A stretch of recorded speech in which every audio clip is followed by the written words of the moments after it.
Friends, ఇది Google pixel 10 Pro.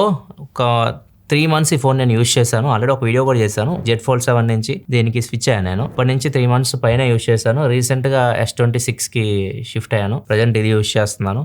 ఇది ఒక 1 week నుంచి యూస్ చేస్తున్నాను. దీని గురించి నేను సపరేట్ చెప్తాను. ఎప్పుడైతే దీని నుంచి వేరే ఫోన్కి స్విచ్ అవుతాను అప్పుడు చెప్తాను. ఈ వీడియోలో నేను దీనిలో నాకు ప్లస్ అనిపించింది, మైనస్ అనిపించింది, వీటి గురించి మాట్లాడతాను. దీని స్పెక్స్ మొత్తం మీకు స్క్రీన్ మీద కనిపిస్తుంది. మొత్తం మీరు చెక్ చేసుకోవచ్చు. మళ్ళీ వాటి గురించి నేను చెప్పదలుచుకోలేదు. ఒకవేళ ఇంకా డీటెయిల్ కావాలనుకుంటే అన్బాక్సింగ్ వీడియో చూడండి. దీనిలో ఏమున్నాయి ఏం లేవు అన్ని మీరు తెలుసుకోవచ్చు. Main video long term review కాబట్టి పాజిటివ్స్ అండ్ నెగిటివ్స్ గురించి మాట్లాడదాం. ఫస్ట్ నాకు ప్లస్ అనిపించిన వాటి గురించి మాట్లాడతాను. First plus point haptic feedback అని చెప్పొచ్చు. ఈ ఫోన్ నుంచి నేను S26కి వచ్చాను. ఇప్పుడు దీనికి రాగానే నాకు ఫస్ట్ ఫీల్ అవుతుంది, దీని హ్యాప్టిక్ ఫీడ్బ్యాక్ చాలా బాగుంది. దీనిలో అయితే అంత లేదు, అండ్ అదైతే నేను ఖచ్చితంగా మిస్ అవుతున్నాను. ఒకవేళ మీరు పిక్సెల్ 10 Pro తీసుకుంటే మాత్రం హ్యాప్టిక్స్ మీరు టచ్ చేస్తున్నప్పుడు వైబ్రేషన్ ఫీడ్బ్యాక్ వస్తూ ఉంటుంది కదా, అది మీరు చాలా బాగా ఇష్టపడతారు. అండ్ నెక్స్ట్ ఇంకొకటి నాకు బాగా అనిపించింది కెమెరాస్ కూడా చాలా బాగున్నాయి. బ్యాక్ కానీ ఫ్రంట్ కానీ రెండు కెమెరాస్ స్టిల్ ఫోటోగ్రాఫ్స్ మీరు తీసే పని అయితే మాత్రం చాలా బాగా వస్తున్నాయి ఫొటోస్. కొన్ని శాంపిల్స్ మీరు చూడొచ్చు. చాలా ఫొటోస్ నేను తీసాను 3 months ఎక్కడికి వెళ్ళినా కానీ ఫొటోస్ మాత్రం మీ ఫోన్ నుంచి తీసినవి మీరు చూడొచ్చు. ఈవెన్ ఫ్రంట్ కెమెరా కూడా నాకు బాగా నచ్చింది. ఫ్రంట్ కెమెరా కూడా మీ ఫొటోస్ బాగా వస్తున్నాయి. సో కెమెరాస్ అయితే నాకు చాలా బాగా నచ్చుతాయి. పిక్సెల్ ఫోన్ నాకు కెమెరా చాలా ఇష్టం. స్టిల్ ఫోటోగ్రాఫ్స్ తీసుకోవడానికి అయితే మాత్రం పిక్సెల్, సామ్సంగ్, యాపిల్లో ఒకటి చూస్ చేసుకోమని నేను పిక్సెల్ చూస్ చేసుకుంటాను. కెమెరాస్ మాత్రం డిసప్పాయింట్ చేయ మిమ్మల్ని, చాలా బాగుంటాయి ఫొటోస్ మీరు తీయాలనుకుంటే. ఇంకో ప్లస్ పాయింట్ బిల్డ్ క్వాలిటీ. ఈ ఫోన్ మెటల్ బాడీ, సైడ్ మొత్తం మెటల్ ఇది, and back side glass. Phone చేతిలో పట్టుకున్నప్పుడు మీకు చాలా మంచి ఫీల్ అయితే ఉంటుంది. ప్రీమియం ఫోన్ పట్టుకున్న ఫీల్ అయితే ఖచ్చితంగా కలుగుతుంది మీకు. బ్యాటరీ 4870 mAh బ్యాటరీ ఉంటుంది, కానీ ఫోన్ చాలా వెయిట్ అనిపిస్తూ ఉంటుంది. నేను ఐఫోన్ నుంచి వచ్చాను కాబట్టి వెయిట్ అలవాటు ఉంది కొంత. ఒకవేళ మీరు ఇలాంటి ఫోన్స్ యూస్ చేసి వచ్చారనుకోండి, లైట్ వెయిట్ ఫోన్స్, కొద్దిగా మీకు హెవీ అనిపిస్తుంది ఈ ఫోన్. సో ఈ ఫోన్ నుంచి ఈ ఫోన్కి రాగానే నాకు first difference thickness and weight అనిపించింది. దీని వెయిట్ 167 grams, థిక్నెస్ 7.2 mm ఉంది. ఇది 8.6 mm థిక్నెస్ ఉంటుంది, వెయిట్ 207 grams. నెక్స్ట్ డిస్ప్లే కూడా చాలా బాగుంది. డిస్ప్లే కూడా నన్ను ఏమి డిసప్పాయింట్ చేయలేదు. డిస్ప్లే కూడా యూస్ చేసినంతసేపు డిస్ప్లే క్వాలిటీ బాగా అనిపించింది. అండ్ ఇంకో మేజర్ ప్లస్ పాయింట్ దీనికి యూజర్ ఎక్స్పీరియన్స్ నెక్స్ట్ లెవెల్ ఉంది. క్లీన్ ఆండ్రాయిడ్ తో వస్తుంది. యూజర్ ఎక్స్పీరియన్స్ కూడా చాలా బాగుంది, చాలా స్మూత్ ఉంటుంది. యూస్ చేస్తున్నప్పుడు మీకు మంచి ఫీల్ అయితే ఉంది. కాకపోతే ఈ ఫోన్స్ లో ఉన్నట్టు మీకు ఎక్కువ ఫీచర్స్ అయితే ఉండవు. మీరు కాల్ రికార్డ్ చేస్తే అవతల వాళ్ళకి వినిపించకపోవడం అట్లాంటివి అయితే ఉండవు. క్లీన్ యూఐ ఇది. కాకపోతే ఇక్కడ మీరు యాప్స్ లోకి వెళ్ళిన తర్వాత కిందకు వచ్చారనుకోండి, ఇక్కడ మీకు ప్రైవేట్ అనే ఆప్షన్ ఉంటుంది. ఇక్కడ మీరు కొన్ని యాప్స్ అయితే మీరు యాడ్ చేసుకోవచ్చు. ఇన్స్టాల్ చేసిన యాప్స్ కానీ ఫైల్స్ కానీ ఇక్కడ మీరు యాడ్ చేసేసుకోవచ్చు. లైక్ దీనిలో మీకు సెక్యూర్ ఫోల్డర్ ఉంటుంది చూసారా, అట్లా దీనిలో కూడా ఈ ఆప్షన్ అయితే ఇచ్చారు. ఎవరికి కనపడకుండా మీరు ప్రైవేట్ స్పేస్ లా క్రియేట్ చేసి దానిలో యాప్స్, ఫైల్స్ అన్ని మీరు సేవ్ చేసుకోవచ్చు. డిఫాల్ట్గా యాప్ లాక్ చేసుకోవడానికి అయితే ఉండదు. మిగతా ఆండ్రాయిడ్ ఫోన్స్లో ఉంటే దీనిలో కూడా ఉండవు. దీనిలో కూడా సెక్యూర్ ఫోల్డర్ ఉంటుంది కానీ యాప్ లాకింగ్ అయితే ఉండదు. వాట్సాప్ అయితే ఇన్బిల్ట్ వస్తుంది, మిగతా యాప్స్కి అయితే ఏమీ ఉండవు. ఇంకో ప్లస్ పాయింట్ దీనికి అప్డేట్స్ కూడా 7 years వరకు వస్తాయి. అక్కడ కూడా మీకు ప్రాబ్లం లేదు. అప్డేట్స్ కూడా తొందరగా వస్తాయి. ఫస్ట్ వీటికే వస్తాయి ఆండ్రాయిడ్ ఫోన్స్ కి. ఆండ్రాయిడ్ 17 కూడా మీకు ఫస్ట్ పిక్సెల్ ఫోన్ నుంచి స్టార్ట్ అవుతుంది. అండ్ ఎవ్రీ మంత్ మీకు సెక్యూరిటీ అప్డేట్స్ కూడా టైం టు టైం వస్తూ ఉంటాయి. అప్డేట్స్ పరంగా కూడా ఇష్యూ అయితే లేదు. నెక్స్ట్ ఇంకా మైనస్ అనిపించింది నాకు దీనిలో నెగిటివ్ అనిపించింది. ఫస్ట్ పర్ఫార్మెన్స్ అని చెప్పొచ్చు. ఇది మీకు టెన్సర్ G5 ప్రాసెసర్తో వస్తుంది. సెక్యూరిటీ పరంగా టైటానియం M2 చిప్ అయితే ఉంటుంది. ఆ సెక్యూరిటీ పరంగా ఓకే. కాకపోతే మెయిన్ ప్రాసెసర్ అయితే ఉందో టెన్సర్ G5 ప్రాసెసర్ మీకు గేమింగ్ పనికి రాదు. గేమ్స్ అసలు ఆడలేరు. బేసిక్ ఆడుకోవచ్చు, కానీ హెవీ గేమ్స్ ఆడాలంటే మాత్రం మీ ప్రాసెసర్తో కష్టం. అండ్ ఇంకొకటి ఫోన్ హీట్ అయితే ఉంటుంది. మీరు జనరల్ యూస్ చేసినప్పుడు కూడా, మనం బయటకు వెళ్ళినప్పుడు మొబైల్ డేటా మీద మీరు ఫోన్ యూస్ చేస్తున్నప్పుడు ఫోన్ హీట్ అయితే ఉంది. కొద్దిగా చేతిలో అయితే మీకు వేడి ఫీల్ అయితే ఉంటుంది. అండ్ అప్పుడప్పుడు యాప్స్ కూడా మీకు రెస్పాండ్ అవ్వవు. ఇంకా కెమెరా యాప్ కూడా రెస్పాండ్ అవ్వదు. సో ఇది ఒకటి నోటీస్ చేశాను నేను. నార్మల్గా ఇండోర్లో ఏసీలో నార్మల్గా యూస్ చేసినప్పుడు ఏం కాదు. బయటకు వెళ్ళినప్పుడు మాత్రం ఖచ్చితంగా ఫోన్ ఈజీగా హీట్ అయింది. వీటితో కంపేర్ చేస్తే మాత్రం చాలా ఎక్కువ అయితే మీకు హీట్ అయితే ఫీల్ అవుతారు. గేమ్స్ కూడా ఆడలేరు. ఇది ఒక మైనస్ దీనికి. అండ్ ఇంకొకటి వీడియో చాలా ఇరిటేట్ చేసిందను. ఈ ఫోన్ నుంచి వీడియోస్ అసలు రికార్డ్ చేయాలి నేను. దీంతోపాటు ఐఫోన్ కూడా క్యారీ చేస్తాను. iPhone 17 Pro Max కూడా నాతో క్యారీ చేస్తాను. ఏమైనా వ్లాగ్స్ కానీ, ఇప్పుడు లైఫ్ స్టైల్ ఛానల్లో షార్ట్స్ మీరు చూస్తూ ఉంటారు. షార్ట్స్ అని నేను maximum iPhone 17 Pro Max record చేసి పెట్టేస్తూ ఉంటాను.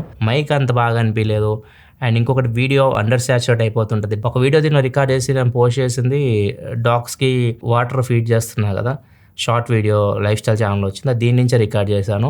దాని ఎడిటింగ్లో కొంచెం బ్రైట్నెస్ పెంచడము, చాలా డల్ ఉంటుంది వీడియో, చాలా అండర్ సాచురేట్ అయినట్టు ఉంటుంది. క్వాలిటీ బాగానే ఉంటుంది కానీ చాలా డార్క్ అయిపోతుంది. ఇప్పుడు బయటకు వెళ్ళినప్పుడు కూడా చాలా ఇబ్బంది పెట్టింది నాకు వీడియోనే. లైఫ్ స్టైల్ ఛానల్ ఒక వ్లాగ్ చేశాను నేను. ఒక మ్యాచ్కి వెళ్ళాను, ఇండియా సౌత్ ఆఫ్రికా వార్మప్ మ్యాచ్కి అయితే వెళ్ళాను, T20 World Cupది. మోస్ట్లీ ఐఫోన్ నుంచి నేను వీడియోస్ అయితే రికార్డ్ చేశాను. వీడియో పరంగా మాత్రం ఇది చాలా బ్యాక్ ఉంది సామ్సంగ్ ఐఫోన్తో కంపేర్ చేస్తే నేను వాడిన వాటిలో.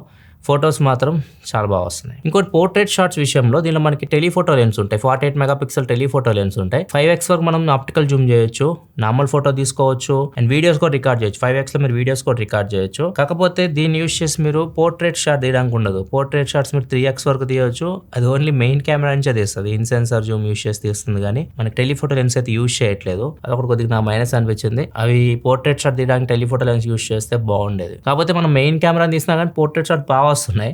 ఇమేజ్ ప్రాసెసింగ్ భలే ఉంటది, డీటెయిల్స్ కానీ ఎవ్రీథింగ్ బాగానే ఉన్నాయి. నెక్స్ట్ దీనిలో మనకి డాల్బీ అట్మాస్ కానీ డాల్బీ విజన్ కానీ ఇట్లాంటివి అయితే ఏముండవు. సౌండ్ పరంగా అండ్ డిస్ప్లేలో కూడా డాల్బీ విజన్ ఉండదు. సో డాల్బీ విజన్ కంటెంట్ కూడా దీనిలో మీరు ఎంజాయ్ చేయలేరు. అండ్ సౌండ్ కూడా క్వాలిటీ బాగానే ఉంది. స్పీకర్ స్టీరియో స్పీకర్స్ తో వస్తున్నాయి. కాకపోతే ఎప్పుడు నేను వాల్యూమ్ అప్ బటన్ ఇట్లా పెట్టుకునే ఉంటాను అనమాట, ఇంకా ఎక్కువ సౌండ్ కావాలి, ఇంకేమైనా వస్తుందా అని చెప్పేసి.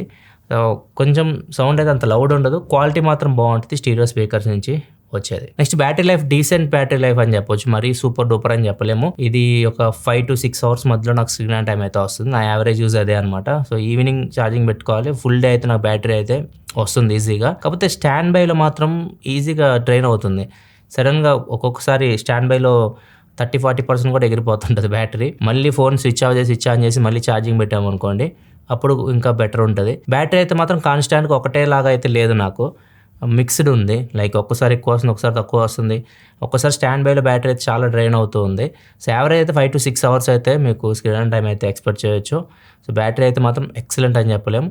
ఓకే, ఒకవేళ మీరు మీడియం యూజర్ అయితే మాత్రం ఫుల్ డే అయితే యూజ్ చేయొచ్చు. హెవీ యూజర్ అయితే మాత్రం ఈవినింగ్ ఛార్జింగ్ పెట్టుకోవాలి. అండ్ ఛార్జింగ్ స్పీడ్ కూడా చాలా ఎక్కువ టైం తీసుకుంటుంది. ఫోన్ మీరు ఫుల్ ఛార్జ్ చేయాలంటే 4800 mAh బ్యాటరీ. ఫుల్ ఛార్జ్ దగ్గర మీకు 1.5 hour టైం తీసుకుంటుంది ఫుల్ ఛార్జ్ అవ్వాలంటే. హాఫ్ అన్ అవర్లో మీకు 50% ఛార్జ్ అయితే, గంటలో 80% వరకు ఛార్జ్ అయితే, మిగతా 20% ఛార్జ్ చేయడానికి అరగంట టైం తీసుకుంటుంది. ఒక 80% అయితే మీరు ఒక 1 hourలో ఛార్జ్ చేయొచ్చు. నెక్స్ట్ ఇంకో ప్రాబ్లం, దీనికి సర్వీస్ లిమిటెడ్ ఉంటుంది. యాపిల్, సామ్సంగ్ వీటితో కంపేర్ చేస్తే దీని కాంపిటీటర్ సర్వీస్ మీకు అవైలబిలిటీ చాలా తక్కువ ఉంటుంది. సర్వీస్ సెంటర్స్ మీకు దొరకవు అంత ఈజీగా. సో ఇది ఒకటి మైనస్ దీనికి. అండ్ రీసేల్ వాల్యూ కూడా చాలా తక్కువ ఉంటుంది యాపిల్, సామ్సంగ్తో కంపేర్ చేస్తే. ఇంకొకటి ప్రైస్ స్టేబుల్గా ఉండదు. ఫ్యూచర్లో మీకు సేల్స్లో చాలా తక్కువగా అయితే వస్తూ ఉంటాయి పిక్సెల్ ఫోన్స్ ఒక్కొక్కసారి. కానీ వచ్చినప్పుడు అవుట్ ఆఫ్ స్టాక్ వెళ్ళిపోతూ ఉంటాయి. చాలా ఫ్యాన్ బేస్ ఉంటుంది పిక్సెల్ ఫోన్స్కి.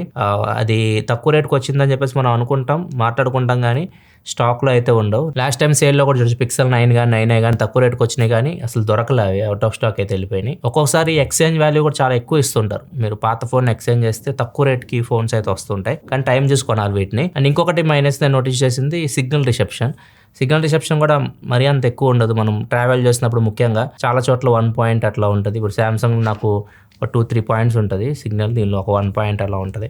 సో అదొకటి కూడా నేను నోటీస్ చేశాను. ఇవి నాకు నచ్చని విషయాలు ఈ ఫోన్లో. అండ్ ఓవరాల్గా అయితే మాత్రం ఫోన్ నాకు ఇన్ హ్యాండ్ ఫీల్ చాలా బాగా నచ్చింది. బిల్డ్ క్వాలిటీ చాలా బాగుంది, యూజర్ ఎక్స్పీరియన్స్ సూపర్ ఉంది, కెమెరా తీసిన ఫొటోస్ చాలా బాగా వస్తాయి, అప్డేట్స్ ఇవన్నీ ప్లస్ పాయింట్స్ అయితే. నెగిటివ్స్ ఇప్పుడు చెప్పాక ఇది ఎన్ని ఉన్నాయి మైనస్లు అయితే. దాని ప్రకారం మీరు డిసైడ్ అవ్వచ్చు ఈ ఫోన్ తీసుకోవాలా లేదో. నాకైతే మాత్రం మంచి ఎక్స్పీరియన్స్ ఉంది ఫోన్తో, పిక్సెల్ 10 Pro తోటి. ముఖ్యంగా హ్యాప్టిక్ ఫీడ్బ్యాక్స్ ఉన్నాయి కదా, అవి అయితే మిస్ అవుతున్నా దీని నుంచి బయటకు వచ్చిన తర్వాత. ప్రజెంట్ ఈ ఫోన్ నుంచి ఈ ఫోన్కి అయితే వచ్చాను. S26 రెండు 6.3 ఇంచ్, రెండు కాంపాక్ట్ ఫోన్సే. కాంపాక్ట్ ఫోన్ వాడి దీనికే రావాలనిపిస్తుంది. అది ఒక మైనస్ కాంపాక్ట్ ఫోన్కి మీరు స్విచ్ అయితే. అండ్ దీనికి ఎందుకు వచ్చానంటే మెయిన్ రీజన్ Exynos 2600, దీనిలో 2 nm టెక్నాలజీ బిల్డ్ అయిన ప్రాసెసర్, ఫస్ట్ ప్రాసెసర్ అది. దీన్ని మెయిన్ టెస్ట్ చేయడానికి నేను ఈ ఫోన్కి అయితే వచ్చింది. S26 Ultra కాంతన్ వాడుతున్నాడు, నేనైతే S26 యూజ్ చేస్తున్నా. సో ఇది 1 week నుంచే యూజ్ చేస్తున్నాను. సో దీని గురించి కంప్లీట్ డీటెయిల్గా ఫ్యూచర్లో ఒకవేళ మీకు ఇంట్రెస్ట్ ఉంటే, ఇది కూడా తక్కువలో వస్తూ ఉంటాయి ఫ్యూచర్లో, సేల్లో 50,000 రూపీస్ లోపు వస్తూ ఉంటాయి, అప్పుడు మీకు హెల్ప్ అవుతుంది. సో దీని గురించి కూడా నేను లాంగ్ రన్ యూజ్ చేసిన తర్వాత ఇట్లానే ఒక వీడియో అయితే చేస్తాను. ఈ వీడియోని లైక్ చేయడం మాత్రం మర్చిపోకుండా మరిన్ని వీడియోస్ కోసం మన ఛానల్ సబ్స్క్రైబ్ చేసుకొని ఫాలో అవుతుండండి. మరి మనం నెక్స్ట్ వీడియోలో కదా, సెలవు, బాయ్.